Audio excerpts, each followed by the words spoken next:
Roger Ruffman, DSW, is a professor emeritus of social work at the University of Washington and the founding director in 1985 of the school's Innovative Programs Research Group.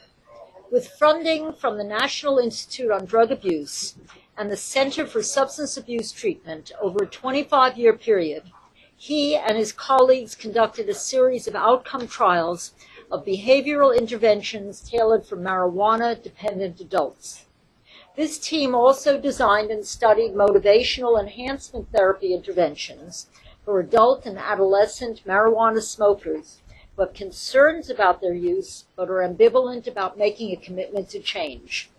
Ruffman and his colleague, Robert S. Stevens, co-editor of Cannabis Dependence, Its Nature, Consequences, and Treatment, was published in 2006 by Cambridge University Press.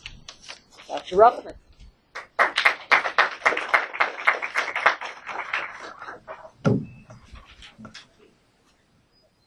Thank you. Thank you for the invitation to be here today. It's kind of auspicious that it's on December 6th. It was a year ago that the result of the Initiative 502 made possession of marijuana by adults in the state of Washington entirely legal. A group of people are going to celebrate this evening at Seattle Center. And, I'm just not sure about standing around with a bunch of people on a cold night getting stoned, but it's going to be making some people very happy. The agenda I have today is to talk about cannabis use disorder, catching up on the criteria that DSM V changed for the diagnosis of cannabis use disorder, talking a bit about the prevalence of cannabis use disorder, and then highlighting behavioral and pharmacological interventions in this population of adults. I want to talk about Initiative 502 and its provisions, a bit about its implementation and the evaluation of this law, and along the way some musings, hopefully time for me to muse and for you to muse as well. Satchmo Louis Armstrong is up here in the photo. And when I was a teenager in the 1950s, as much as I knew about marijuana was that some other people, mostly jazz musicians and bohemians, were talking about it and smoking a lot. And I guess Louis Armstrong smoked a whole lot. He loved the marijuana. He smoked it in great quantities from his early 20s until the end of his life, wrote songs in praise of it, and persuaded his musician friends to smoke it when they played. Reefer madness was another part of my early learning about marijuana, and that was that some people thought that it was the cause of insanity and crime. And Reefer Madness was kind of a film that reflected a period of time, mostly in the 1930s and 40s, where fear about marijuana was kind of pumped up a lot by certain agencies of the government. There are reasons to be fearful of marijuana, but boy, it was a major campaign back in that part of our history. Our history also includes a period of time in which marijuana became the glue of opposition to a war. And during the Vietnam War, a variety of parts of our population experienced marijuana being the glue that held them together as a movement, focusing on a number of things: reform of societal norms and policies concerning racial groups and women, and certainly a major part of that movement of the 60s was opposing the war in Vietnam.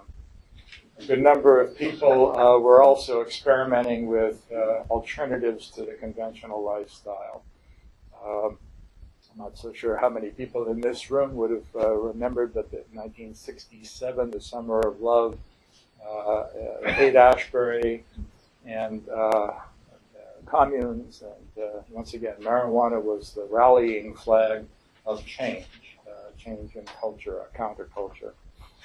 My own experience with marijuana really began when I was an Army social worker in Vietnam, 1967. This is a shot from a helicopter of Camp Bearcat, where I was with the 9th Infantry Division, stationed in Vietnam, as the social work officer for the 9th Infantry Division. I had a caseload of 16,000.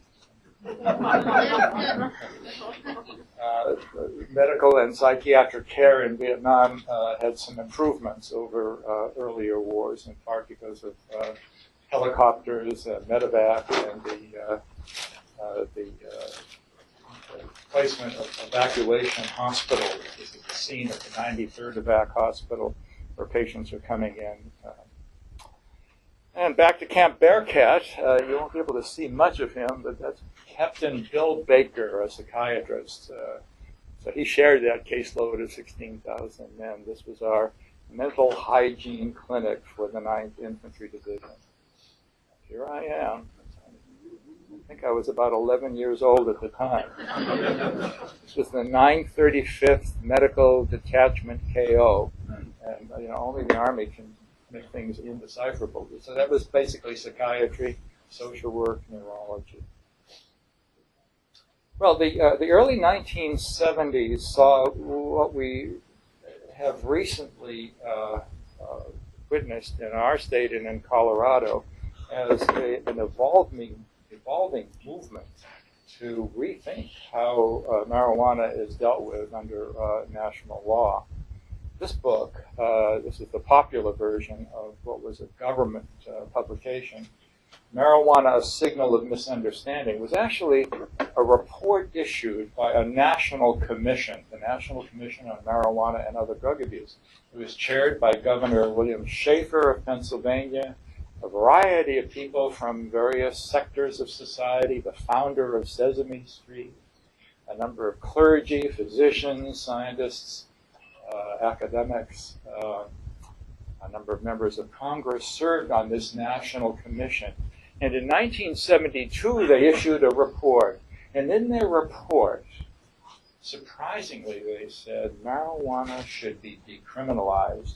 And what they meant by that was, we don't want to see a legal commerce in marijuana, but for people who possess it, we do not believe that criminal penalties are going to serve the public health and public safety. There should be no criminal penalties for possessing small amounts of marijuana. When this commission finished its report and went to the White House to deliver it, lore says that President Nixon refused to have his photograph taken receiving the report. Well, just a few minutes on DSM V, and in DSM V, the term cannabis use and cannabis dependence are replaced by cannabis use disorder, and it's defined as a problematic pattern of cannabis use leading to clinically significant impairment or distress as manifested by at least two of the following occurring within a 12-month period. And there are 11 now indicators: using more for a longer period or for a longer period than intended, persistent desire to cut back or control use. These will be familiar to you because they're a kind of a combination of the diagnostic criteria that had existed for cannabis abuse and cannabis dependence. Now there are 11 diagnostic indicators for cannabis use disorder. And the diagnosis is then, again, further characterized as a disorder of three different severity levels: mild, moderate, or severe, depending upon the number of symptoms. The DSM-5 also identifies two remission levels, one where all symptoms are no longer present with the exception of craving and have been absent for at least 3 months. Sustained remission, absent for at least 12 months. The key changes from DSM-4 is that there's no distinction between abuse and dependence. And in DSM-5, there's an added acknowledgement of tolerance. withdrawal. A recognition that an abrupt cessation of daily or near daily cannabis use often results in a withdrawal syndrome. The manifestations largely including irritability, depressed mood, anxiety, decreased appetite, anger or aggression, restlessness, sleep difficulty.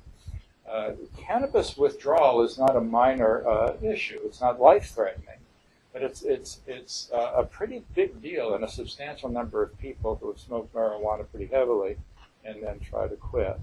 And as we'll see in just a few minutes, there have been a variety of medication trials trying to help people experiencing heavy cannabis use get through the process of withdrawal, the period of withdrawal.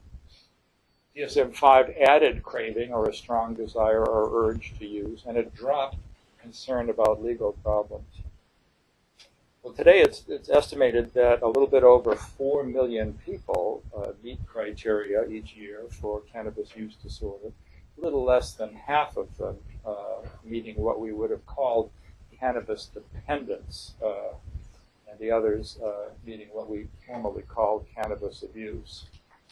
Of those who ever use marijuana, about 9% at some time will become cannabis dependent. For teenagers, for those who initiate marijuana use earlier, however, the likelihood rises to 17%. And for heavy users, meaning daily or near daily, up to 50% will at some time experience cannabis dependence.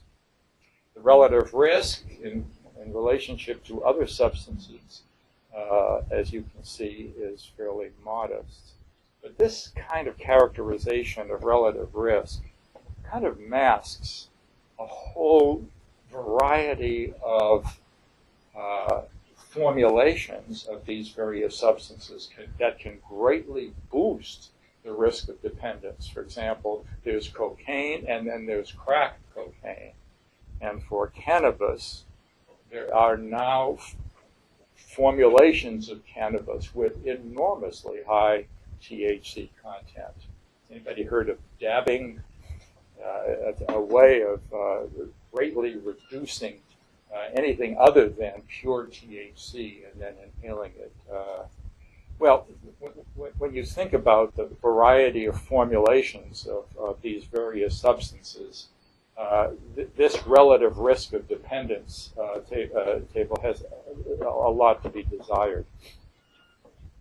The rates of marijuana dependence incidence are something to pay attention to. It's estimated that between 20,000 and 90,000 people become marijuana dependent each year in our country. That's 50 to 250 people each day.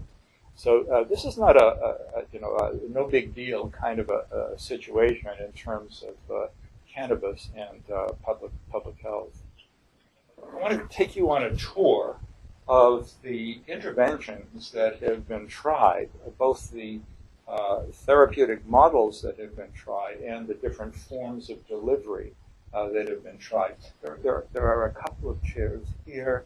There's one over there, and there are some others up in front. Would anybody like to come up and get a chair? Feel free if you decide. There we go. So cognitive behavioral therapy, the focus is essentially on helping an individual to think about where am I going to be at highest risk if I decide I want to stop.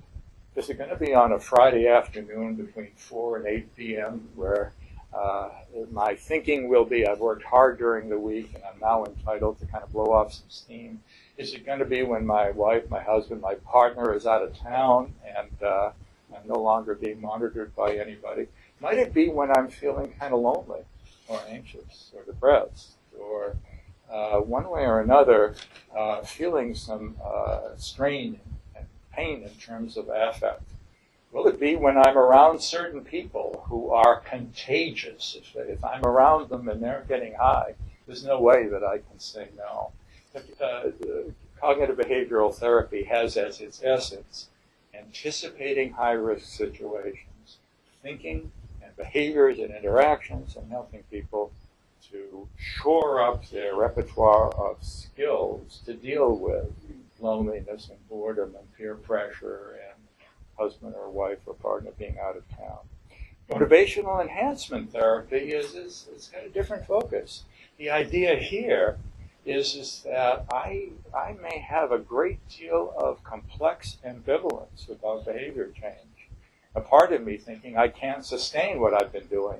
It's hurting me, it's hurting the people around me. But another part of my thinking being, oh my God,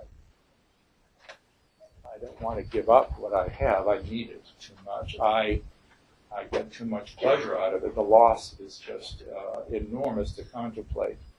Motivational enhancement therapy has as its focus an empathic relationship between therapist and client, where the therapist helps the client to identify the pros and cons, the essence of ambivalence, and then to think through what are my real fears and what are my real hopes about either not continuing to use or continuing to use. Motivational enhancement therapy really believes if a therapeutic interaction can help me to take stock of what I'm afraid of and what I'm hoping for, it may enable me, empower me to tip the scales towards a commitment towards change.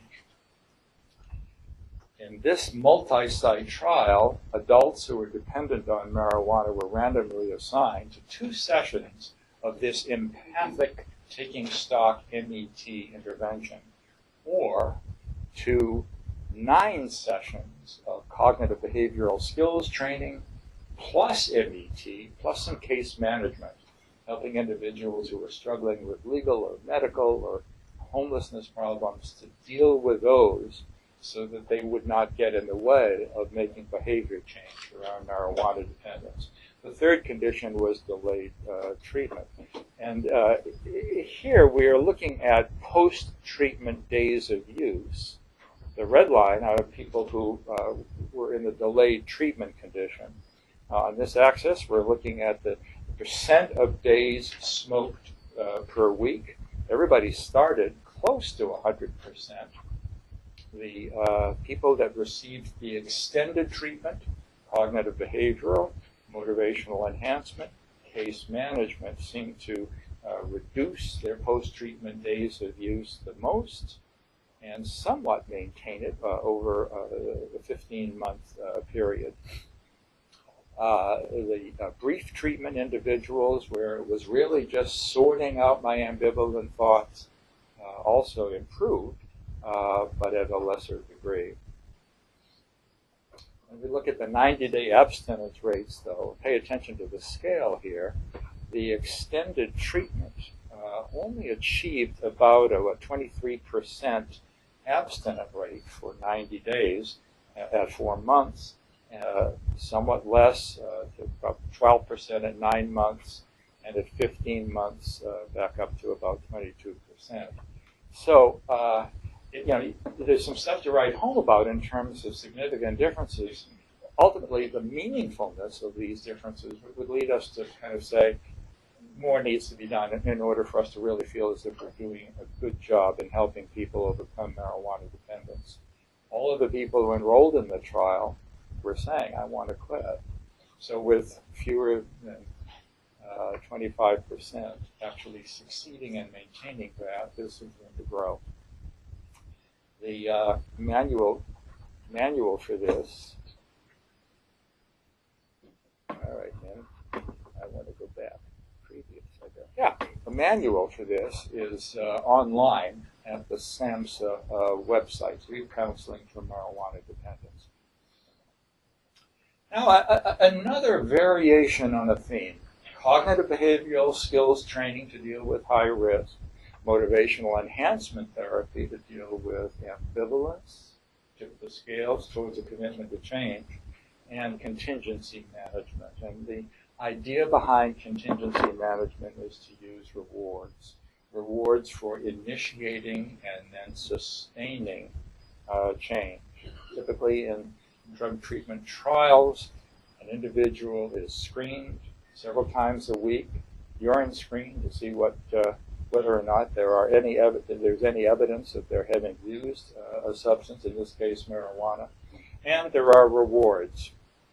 In the first week, the first urine screen, an individual comes up negative for any THC. The individual receives tokens with a certain monetary value. If the second urine screen that week also is negative for marijuana, the token value goes up. In the next week, the token value continues to go up. The idea behind it is there's a certain momentum now. I'm going to continue to earn tokens, but they're going to increase in value. There's also a hammer held over his or her head. If I come up with a dirty urine, I don't lose the value of what I've already earned. But the next clean urine, the token value will revert to where it started at the beginning of the treatment. It is an insidious kind of a thing here about contingency management, but it seems to grab people's attention. And in this trial, conducted by Alan Budney and colleagues at the University of Vermont, skills training and an empathic review of ambivalence and contingency management were all packaged into a 14-session intervention. And participants in that condition could earn up to $570 worth of abstinence-based vouchers, up to $570. So they'd have to have a clean urine every time and never revert with a dirty urine. The vouchers would not be given to an individual in a cash value, but they would be redeemed for retail goods or services. The second condition were skills training and resolving of ambivalence. And the third condition was simply the resolving of ambivalence, MET treatment. Here, we're looking at two outcomes: abstinent for at least 7 weeks during treatment and abstinent at the end of treatment. And if you can see, the combination of skills training and MET and contingency management was far superior to either of the other two conditions, both in terms of maintaining at least 7 weeks of abstinence and being abstinent at the end of treatment. Now, this study only looked at outcomes during and at the end of treatment. So in a subsequent trial, the researchers said, all right, what happens when you follow people up after treatment has ended? What they found once again in this subsequent trial, and in this subsequent trial there was one condition where the only intervention was contingency management, earning the vouchers, no counseling. Abstinence-based vouchers led to extended during treatment abstinence, even with no counseling.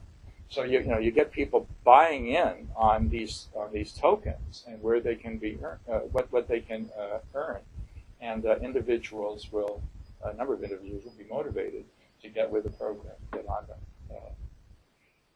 to initiate abstinence and maintain it. In the long run, combining contingency management with these other two, skills building and ambivalence resolution conditions, had better long-term outcomes than contingency management alone. Yet, the long-term abstinence outcome rates were still modest, 37%. I just want to tag this and come back to it later. Is abstinence the only indicator of success in a substance abuse program? Can there be other indicators, perhaps even more important indicators than abstinence? The drug trials within the illegal drug kind of elevate the importance of abstinence because the drug is illegal, and review committees would probably not welcome offering federal funds to researchers who wish to help people become moderate, successful marijuana smokers. Maybe that's going to change. Here's another type of modality, and it pairs skills training with motivational enhancement therapy. But then the idea is, drug dependence is a chronic condition. It's one that people frequently will relapse to, and what you really need to think about is helping people over the long term. Booster sessions, repeat involvement in treatment if they need it over time. Don't put too much stock in acute interventions just to help a person get through the first weeks or months. You really need to realize that there's a long haul ahead of people where lots of relapse risk occurs. In this study, adults dependent on marijuana were randomly assigned to two conditions. One of them, skills training, ambivalence resolution, and some case management. There were 9 sessions.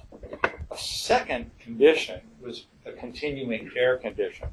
So we had skills training, motivational enhancement therapy, and case management, but treatment as needed. People could initiate with their therapist additional sessions over the next 30 months whenever they needed them.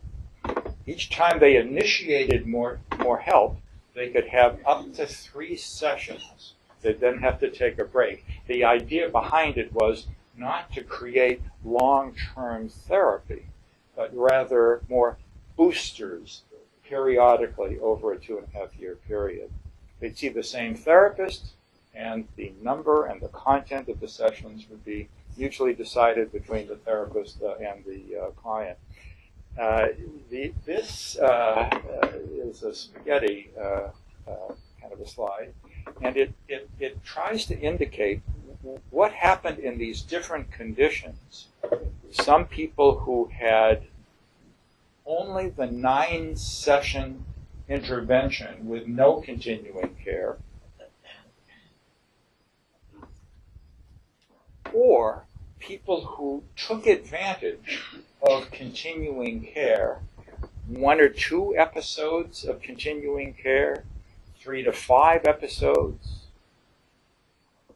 6 to 13 episodes. And what we're looking at is the % days of marijuana use.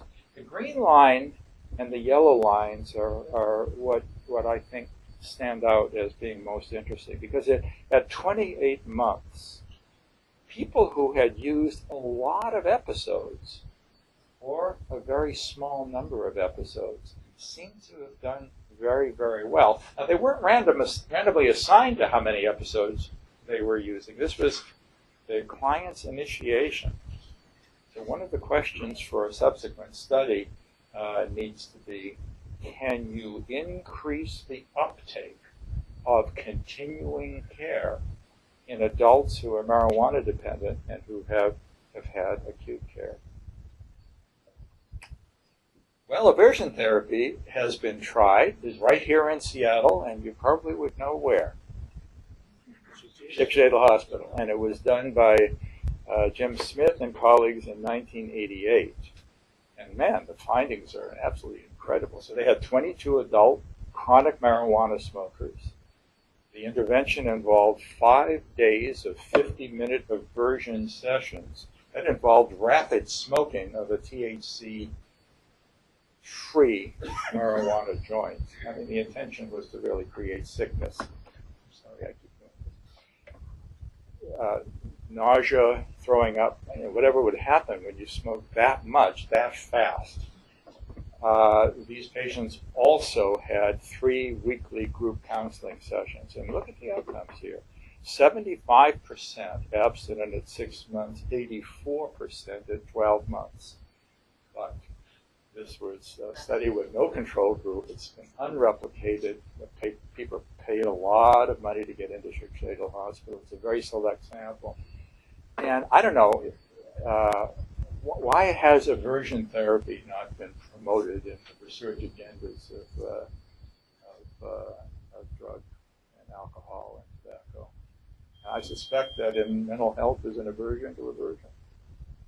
I never see a SHIC study that says absent for how long. There's never a time period attached. Was it absent yesterday, or was that SHIC doing the study? It was SHIC doing the study, and to be honest with you, I don't remember what time frame they were reporting, but that's a good question.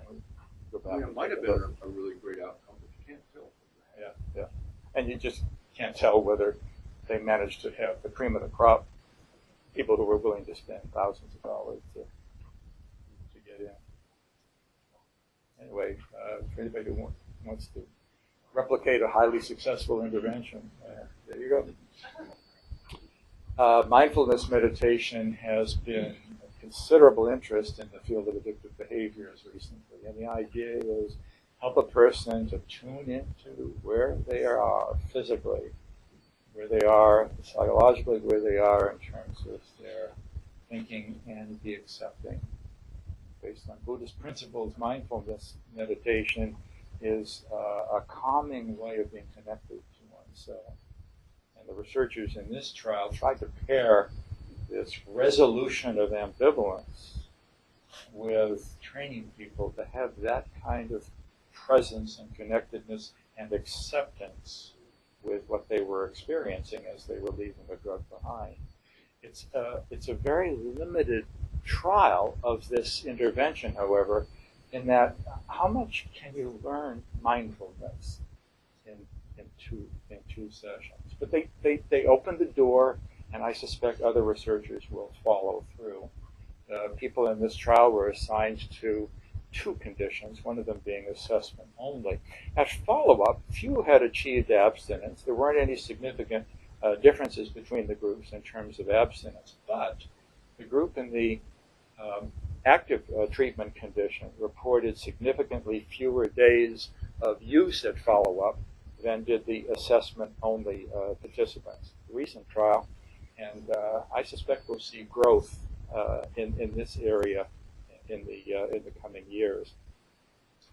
Psychodynamic therapy has also been studied, and the idea of psychodynamic therapy as Grenier and Solovey constructed a trial in Australia was that in 16 sessions of supportive expressive psychotherapy, the clients, adults dependent on marijuana, would be helped to think about and find ways of improving interpersonal relationships.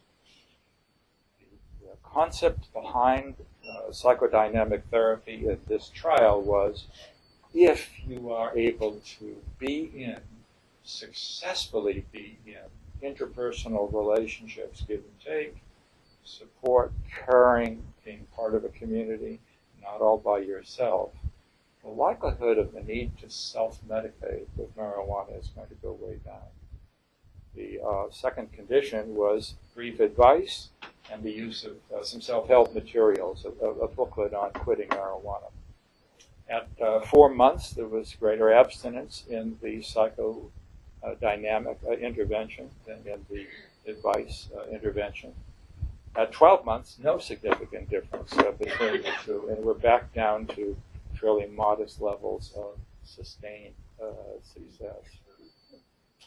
Well, I don't know that Lily Tomlin ever actually delivered the intervention by phone, but there has been some research on using telephone-delivered marijuana dependence interventions for some of the obvious reasons. One of them is to overcome barriers, geographic barriers to reaching and helping people.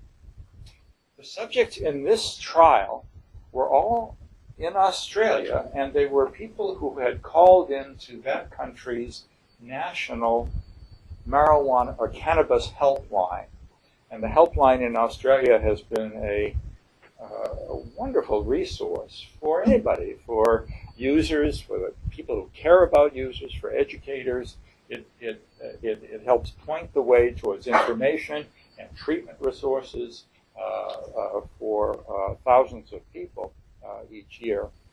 Callers who contacted the helpline and raised the issue of, I want help in quitting or cutting back, were invited to enroll in a trial. Those who enrolled were randomly assigned to 4 sessions of telephone-delivered skills training and ambivalence resolution, plus the use of a workbook, or to a delayed treatment control condition. And the active treatment folks had great greater reductions in dependence symptoms and related problems at 4 and 12 weeks, greater confidence to reduce their use at 4 weeks, and the percent of abstinent days in these two conditions reduced at 12 weeks. In the active treatment group, the percent of abstinent days was 73% at 12 weeks. It has a hair trigger. And in the delayed treatment control condition, 55% reduction. We're looking at outcomes just a little bit differently. Now, in the state of Washington, when the voters enacted I-502, one provision was to set up a statewide helpline. It's going to be a while before it actually gets into operation. But one thing I've been advocating for is look to Australia and see if we can't add to the helpline a brief intervention, CBT, MET, and offer that to individuals, adults who are wanting help in quitting or cutting back. In this trial, individuals were given help by a program, the computer. This is some more of Ellen Budney's work. She's been a prominent behavioral researcher in cannabis dependence. Adults dependent on marijuana were randomized to 2 sessions of motivational enhancement therapy, or therapist-delivered or computer-delivered cognitive behavioral skills training, motivational enhancement therapy, and contingency management. So Budney took his gold standard intervention before and now said, what if we delivered it by computer? Now, there's an asterisk, and that is the computer-delivered modality was supplemented by 3 supportive sessions with the therapist in person. So it wasn't entirely computer-delivered. There were assessments 3, 6, and 9 months post-treatment. And here we're looking at point prevalence abstinence rates. So at the end of treatment, the 2 active conditions had achieved something just under 50% of abstinence. But as time went on, the achievement of abstinence degraded. It degraded a bit more in the therapist-delivered intervention than it did in the computer-delivered intervention. I'm not sure whether any of these are statistically significant differences, but the point is that there's some comparability in computer-delivered packages of CBT, MET, and contingency management.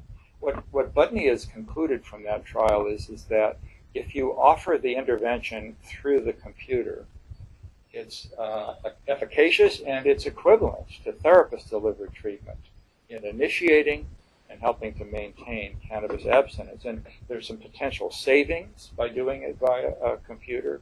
It could help to offset the expenses that are related to the vouchers that contingency management costs.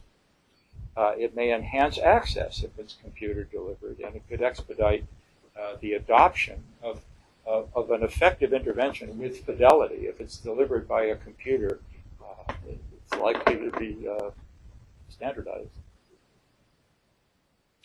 And then there are beginning trials of offering interventions via the web. And this again comes from Australia. By the way, the National Cannabis Prevention and Information Center in Sydney is a very dynamic research center. National Cannabis Prevention and Information Center.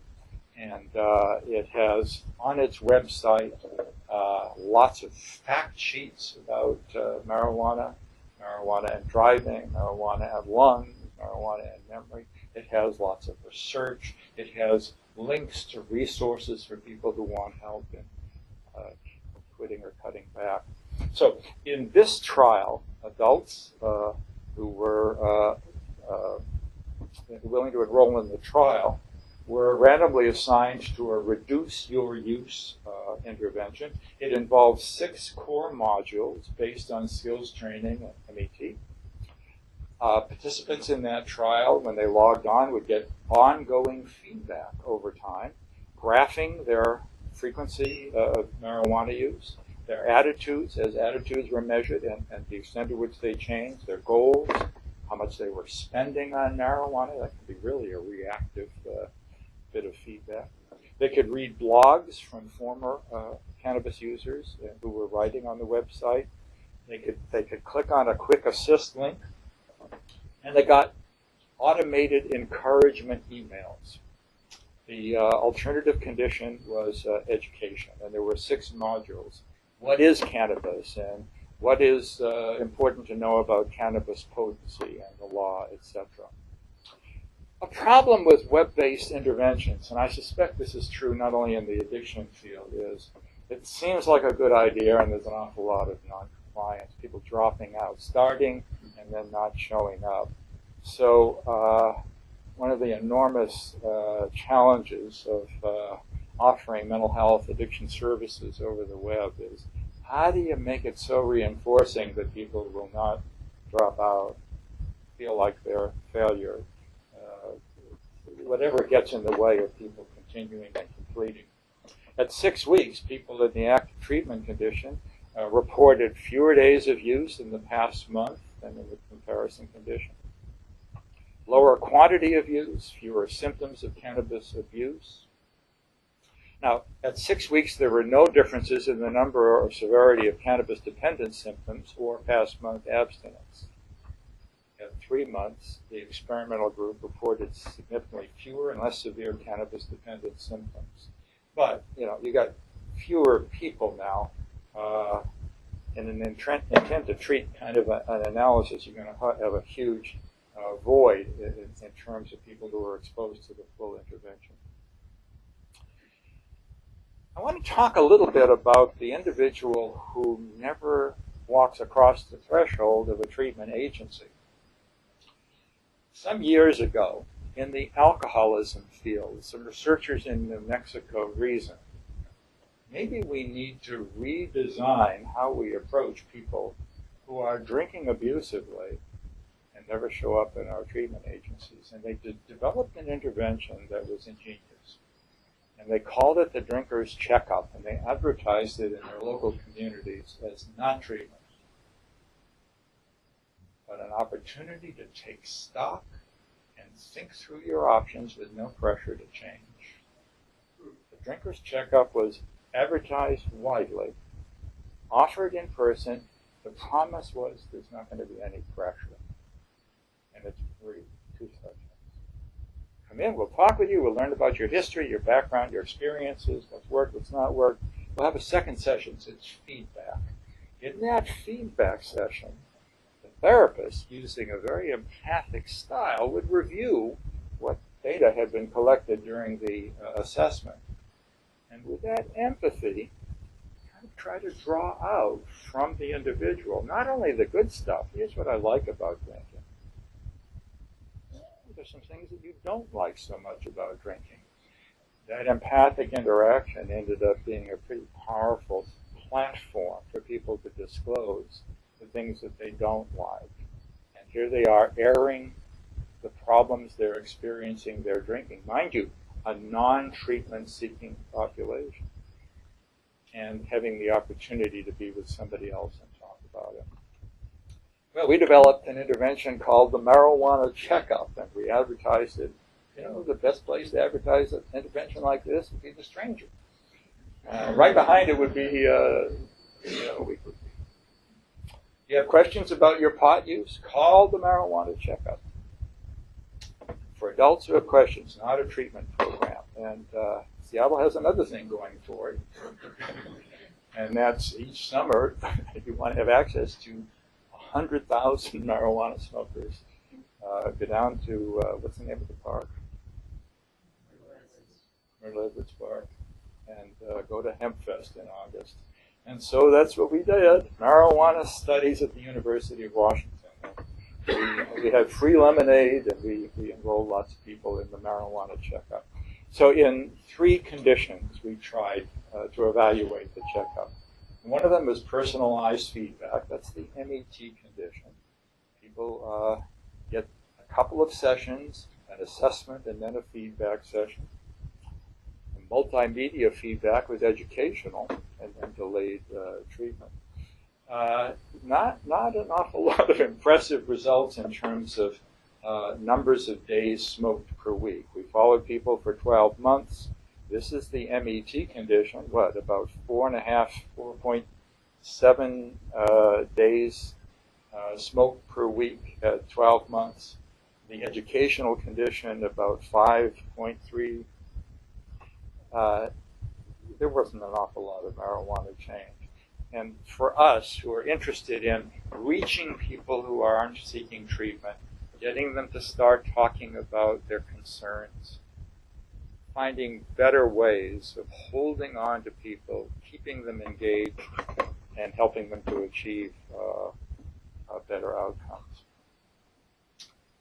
Pharmacological field has been growing substantially.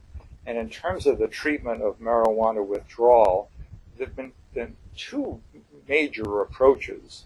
One of them is to use an agonist, so a CB agonist that will suppress withdrawal symptoms.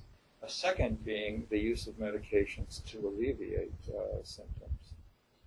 And in some research, dronabinol, which is an oral synthetic THC, has led to a reduction of withdrawal discomfort. And then in a subsequent research, the combination of dronabinol with lofexidine, a medication used to treat opiate withdrawal, led to good improvements in terms of withdrawal symptom reduction. Sleep distress, craving, relapse compared to either of those medications by themselves.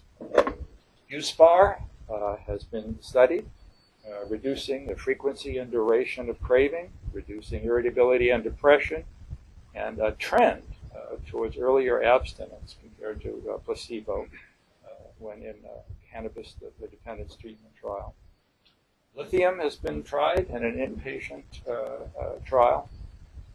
High rate of self-reported abstinence during follow-up for those patients. Gabapentin, used in the treatment of pain and seizures, compared to placebo, led to significant reductions in cannabis use and withdrawal symptoms, significant improvement in tests of executive function. A number of medications have not worked or have had unacceptably high side effects. I'll just invite you to glance through this list. One that was particularly disappointing was rimonabant, which is a CB1 receptor antagonist. And boy, if you just look at the animal model research, you would think perhaps that's what you really could go to the bank with in terms of helping people to stop getting high, who want to stop getting high. But it had some unfortunate psychiatric side effects. What helps people change? So if I quickly summarize what we've been learning from the behavioral research on marijuana, helping people to become abstinent right at the get-go and then continuously maintain abstinent during the acute phase of treatment seemed to help a lot in terms of long-term success. Helping people to not only learn but make frequent use of coping strategies is another indicator of longer-term success. Building self-efficacy, reducing exposure, helping people to realize who in their social environment are their contagious friends, and reducing exposure to them. Using no more than 1 or 2 times per month if the individual is wishing to become a moderate user, and acquiring social support to help them when they are struggling with vulnerability to slipping. Well, Initiative 502 was the law that the state of Washington accepted, I think 56% voting in favor of it. The rationale behind it there were many phases of argumentation for it and against it. But one of the arguments for it, borrowed a slide from the ACLU, are the fact that despite substantial tolerance in certain communities, Seattle being the best example in our state, the numbers of possession arrests in marijuana for adult marijuana users were still substantially high. For the period of 2006 to 2010, some 67,000 individuals, adults, were arrested for marijuana possession in the state. And for people who are arrested, there can be some hefty consequences: losing a job, housing, voting rights, federal financial aid, seizure or forfeiture of property. That can be an immense adversity. Limitation of parental rights and even deportation. Had Prohibition really worked in terms of preventing a marijuana economy and preventing young people from having access to it? This is looking at past 30-day use of cigarettes and marijuana and alcohol. Clearly, alcohol is greater in terms of recent use among 12th graders. The marijuana is right up to 27%. The perception of risk, young people are much more likely to see risk in tobacco use, much less likely for marijuana and alcohol. But look at this final column, and that's access. The question being, if you wanted to, could you find a way to get marijuana? And 86% of teens, the 12th graders, said, I do have ready access to tobacco. 82% marijuana, 87% alcohol. The racial injustice issue was a very prominent one in the thinking of people who wanted to see the law reformed. Here are the use rates among blacks and whites in our state, roughly comparable, but the arrest rates in terms of numbers per 100,000, 463 of 100,000 African Americans versus 185 of 100,000 whites. Clear inequity in terms of how the law is actually being implemented. So here's the ballot language that the voters got in their voters' pamphlet. This measure would license and regulate marijuana production, distribution, and possession for persons over 21, remove state law criminal and civil penalties for activities that it authorized, tax marijuana sales, and earmark marijuana-related revenues. There are some people who think this is where we're headed, and there were others who would pay attention more to, well, maybe the law is giving us what we need. If we're going to be on Ship Creek, perhaps we need to have a paddle. The Initiative 502, I believe, if you're going to have legalization, build in a public health model and pay attention to vulnerable populations. And so in this law, it remains illegal for people under 21. It requires a licensing system for people who grow it and process marijuana into various products and sell it. It limits where retail outlets can be located and limits the number of them. Puts restrictions on advertising. It earmarks as tax revenue. I'm going to come back to that in a moment. It limits how much a person can legally possess to prevent truckloads leaving our state. And it has a strong provision to be a disincentive to people driving under the influence of marijuana. The Office of Fiscal Management estimated that the tax revenues from marijuana sales through this new system could pour millions of dollars into marijuana public health education, one of the earmarked provisions in the law, and millions of dollars into youth drug prevention, evaluation and research, health care, as well as millions of dollars into the general fund and local budgets. This is a dynamic policy that's inevitably going to have to change over time. And the law calls on the Liquor Control Board to evaluate the tax rates on marijuana sales over time to maximize the prevention of access to young people and to maximize pulling the rug out from underneath the illegal market. The law also calls on the Washington State Institute of Public Policy to conduct periodic cost-benefit evaluations of this law in terms of its impact on public health and public safety. So what's happened? The Liquor Control Board, as you all know, has gone through a rulemaking process. It's now accepting applications for licenses for growing and processing and selling marijuana. State agencies such as DSHS, the Division of Behavioral Health and Recovery, Department of Health, Department of Agriculture, have responsibilities. They're on their way to planning how to implement them. The State Liquor Control Board hired some pretty high-power consultants to help with rulemaking, and we're likely to see the medical marijuana law amended in the 2014 legislature, in part to stop having medical marijuana, and I'm going to put that in quotes because some of it is simply a scam. Some of it is very definitely credible, legitimate for individuals who seriously benefit from the medical use of marijuana. But a whole bunch of it is simply, Doc, I've got a lot of pain, $100, and now I have a card, and I become a patron. The federal government, interestingly enough, the federal government did not come in and close this down as soon as Washington passed the law. As a matter of fact, what it said was, if you meet 8 priorities, we're not going to get in your way. You need to seriously prevent distribution to minors, revenue going to criminals, out-of-state diversion, using the state law as a cover for criminals. We want you to be serious about preventing violence in marijuana businesses. We want you to be serious in the way in which you prevent driving under the influence.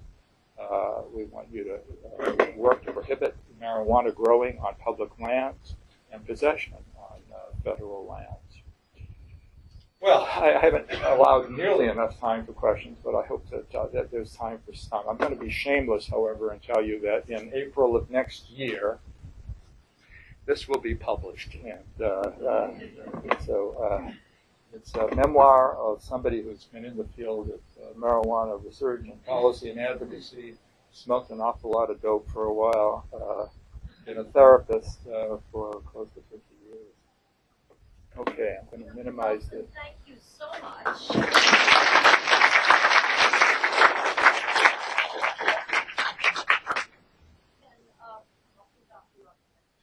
Okay, and I'm told, I really screwed this up, that we have to empty the room by 1 o'clock, or be emptying it. But if there are any questions, please come out.